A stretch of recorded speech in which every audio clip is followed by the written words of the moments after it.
It is the Jim and Terry Show. I'm your host, Terry, and with me in the Hobbit Hole studio in Bob Cajun is my good friend. Yeah, no, Terry, I think I'm going to collapse in on myself. I think I'm going to shun everybody out like the United States is doing. Oh, you're being an isolationist. I'm being an isolationist. Wow. So be quiet. No, okay, but yeah. Well, I just think because, we just had the G20 very successful apparently in Johannesburg, South Africa. Right. And there was what they think it was what the major player thinks they were a major player wasn't there. And the leaders basically, and that was the United States chosen. They also didn't go to Brazil for the environmental. They're not going to bother doing that either. COP 30, yeah. So they're leaving themselves out of the G20. By the way, I hearing the thing that Chrétien, Canada started the G7, started NATO, started all these things that everybody's taking credit for was Canada.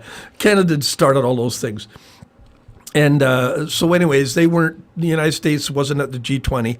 And so they were referring to it, I guess, in jest as the G19. And they even they said something like, 2/3 of the world's wealth is right here. In Johannesburg. Without the United States. Yes. So that kind of showed the United States, if they were listening, and I doubt they were, that you think you're so powerful. But when a bunch of smaller countries get together, they can become the power. And this is what I think is going to happen on the world. I think everybody's going to start realizing you cannot depend on the United States, not because of you wonderful American people, not because of that. You're in a world where you almost worship your country. I dare you to find a house that doesn't have a flag somewhere posted. Right. So the rest of the world's saying about your government, not you, about your government has put such a bad taste in everybody's mouth that they know they're going to have to come together and open other doors. We've spoken many times about that. And I think what's going to happen is eventually those doors are not going to be able to be shut again. And so why bother putting up with something if you don't have to? Why bother being threatened and everything else when you've got complete cooperation? Well, this is what's been happening ever since Trump's election. So this is now, 9 months in the 10 months, something like that, since his election. And in that time span, Carney has been, and this has been an accusation, it's used as a cudgel against Carney and the Liberals. What's he been doing? Traveling all over the world. He's not looking after domestic policy. My goodness, you have to be very negative and hostile and conservative to have that as your frame of reference for what Carney and the Liberals are trying to do with all the provincial governments, removal of interprovincial trade barriers, with looking at all the alternatives. He has a meeting today in Calgary with what's-her-face. What's-her-face? I wish I didn't know her name, but Daniel Smith of the UCP. But he's got a meeting there today. I would use the T word with her and their government and their policies as well, and perhaps even Mo Scott in Saskatchewan, because these are self-interested people. And maybe Quebec. I don't know. We have to pull it's a hard country together. It's a hard country to do yes, and he's trying to do it, but I think he's right in his approach, and that is he is traveling all over the world, but he's doing it because he's got the Saudis thinking UAE, United Arab Emirates really talking about investing heavily in Canada. We're talking trillions in Canada, and disregard what you hear about the United States saying all these agreements and everything. They're just flattering a madman right now. They're just flattering, and they can say all kinds of stuff. Trump's saying that he's pulled in $27 trillion now. Where is it? Yes, where is it? Show me the money. Show me the money, and so he's just not telling the truth. So these other countries are stupid. Just give the guy your used jet. Give him that used jet, and the Americans are going to have to pay the $1 billion to bring it up to speed, which is just going to be a gift to him when he's out of office. I don't understand his reasoning. I mean, you're 80 years old, for Pete's sakes, man. How long do you think you're going to be wanting to travel around the world? And how much money do you think you will need in your declining years? Yeah. Well, he's how many gold toilets can you possibly flush? Yeah. Well, now did you hear he even wants? See, here's that rabbit hole again. Yeah, go ahead. Did you hear? No, have you heard? Have you heard?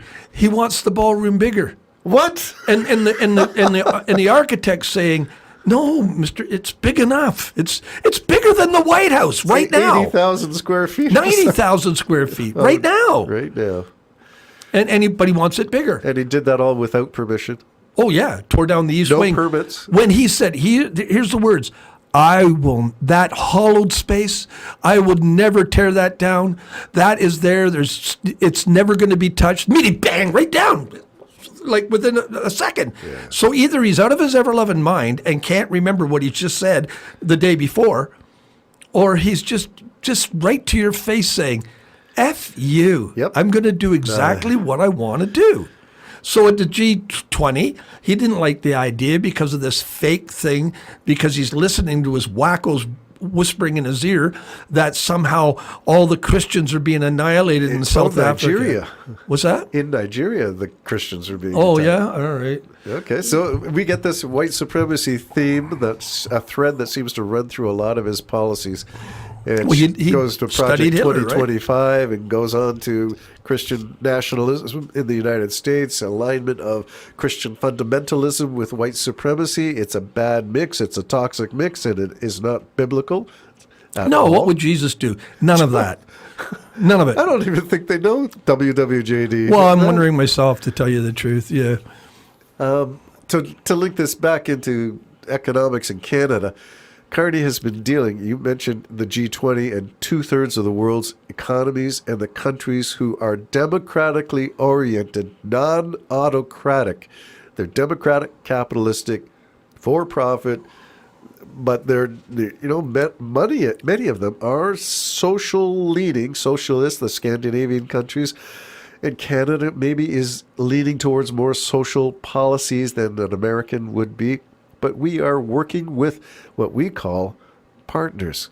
Not we're going to threaten you and intimidate you to join us. You buy our stuff or else. And you mentioned the F-35 in a previous podcast. The threat by Hextra. Yeah, that guy. Oh my goodness.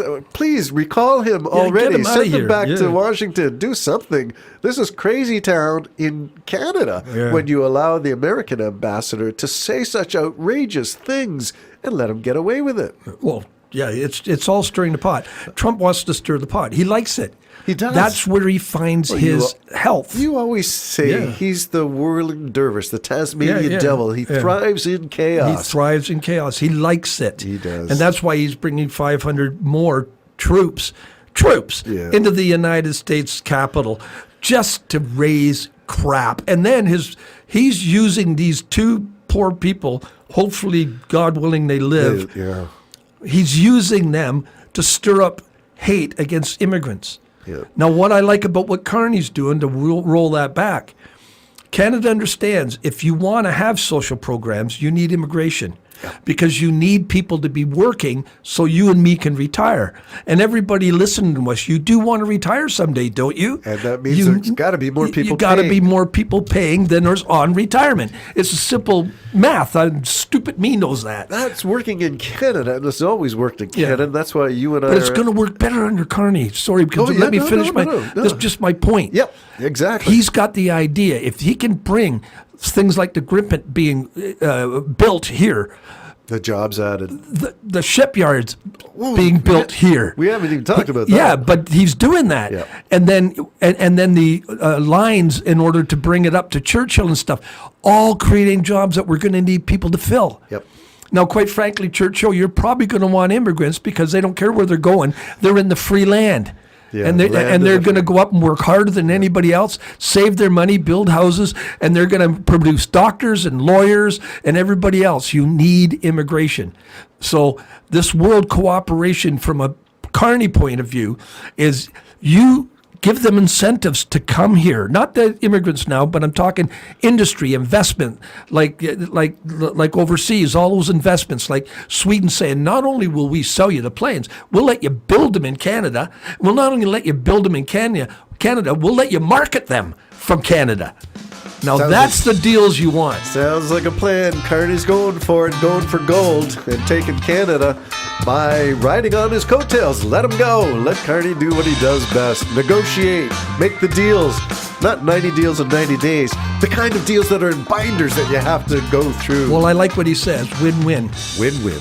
Jim and Terry Show signing off. Bye-bye.